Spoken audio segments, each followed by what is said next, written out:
Kaya itong mga chicken diri nga bagong utang ilang pagkaon.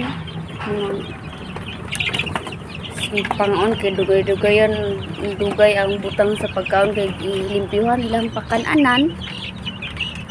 Kay hugaw na, so karon kumurag gigutom yun sila.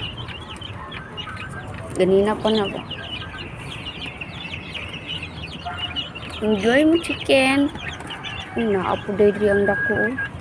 Kaya ang mga hulog ani, sila ang mga dagko ang kaon na sa ilalom. Lalom anang utanganan. O, diba? Yung mga dag.